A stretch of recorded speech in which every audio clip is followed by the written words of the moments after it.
Нехватка специалистов, медикаментов и не только. Какие еще проблемы здравоохранения стоят сегодня в арктической зоне? Об этом говорили в Совете Федерации. В обсуждении приняли участие депутаты, представители министерств и ведомств, региональные органы власти, представители медицинской общественности. Подробнее в следующем материале. Обеспечить тотальную доступность оказания качественной медицинской помощи всем без исключения уже к 2020 году. Такая задача поставлена главой государства. Однако камнем преткновения в ее реализации может стать Арктика.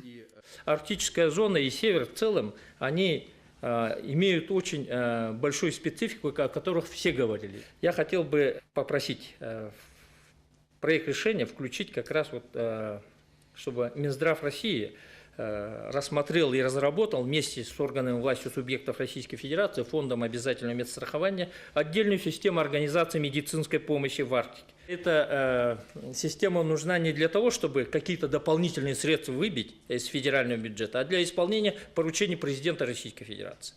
Ведь не секрет, что Дальний Восток, арктические территории отстают по очень многим направлениям. А показатели заболеваемости населения в арктических районах выше в целом по региону.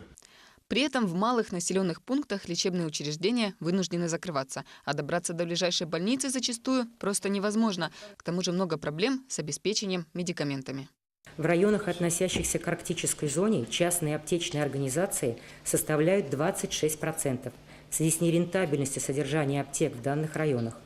Развитие аптечной сети здесь идет неравномерно. Сеть государственных аптек наиболее развита в крупных центральных и промышленных районах – 48%. В Якутске, Нерюнгри, городе Мирном.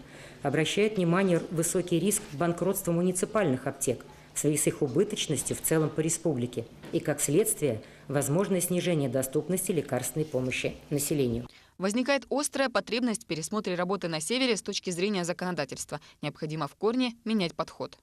Арктика внутри себя тоже отличается. Где-то доступность больше, а где-то вообще ничего нету. Никакой транспортной схемы, чтобы добраться до людей, которые живут на Арктике.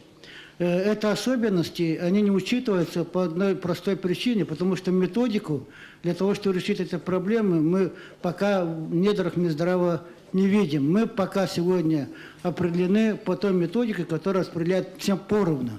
Ты живешь в Москве или ты живешь в Чукотке. В населенных пунктах, в арктических, работает только один врач. Или терапевт, или педиатр. Больше не предусмотрено вашими нормативами.